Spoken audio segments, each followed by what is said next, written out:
tuwing dadating po yung tag-ulan, kalimitan po na nagiging sakit dito ay diarrhea po. Sa pamamagitan po ng inumin namin na hindi namin tiyak ang kalinisan, ay liban na yung nakakaligtas ay may doon po kaming 7 na namatay.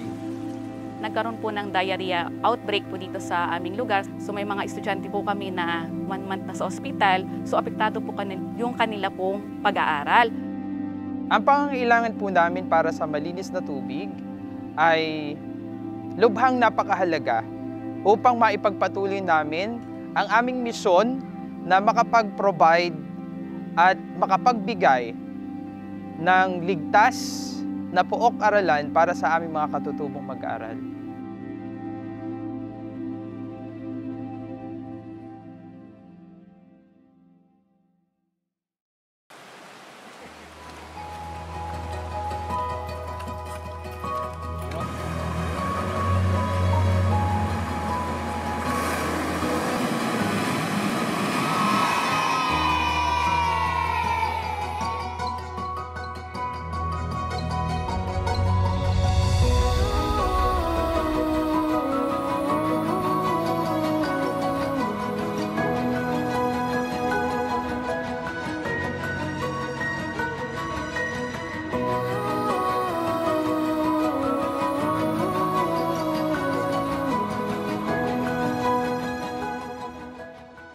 Sa ngayon po, malaki pong tulong yung AquaSafe na bigay po ng Planet Water Foundation dahil po hindi po maiwasan na yung mga estudyante namin ay walang dalang baong tubig po sa school namin. Kami pong mga magulang malayo po sa eskwelahan ay hindi po namin alam talaga na ang iniinom po ng mga anak namin kung malinis po hindi. So ngayon po, yung bigyan niyo pong AquaSafe, napakalaking tulong po nito sa amin dahil alam po namin na mayroon na pong sure talagang malinis na inumin yung aming mga estudyante.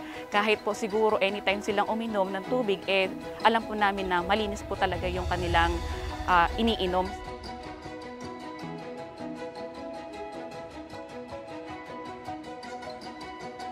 Sa kabila ng hirap ng daan at sa layo ng aming pamayanan ay naririto kayo upang kami ay bigyan ng inyong tulong. Itinuturing ko rin po ito na maagang pamasko para sa aming paaralan at komunidad, lalong-lalo na po sa aming mga anak. At dahil sa inyo ay kami po ay nagkaroon ng katiyakan, seguridad sa tubig na inuming malinis. Dahil po, isa po kaming napili nyo na binigyan ng AquaSafe po. So maraming salamat po, naway marami pa po kayo matulungan.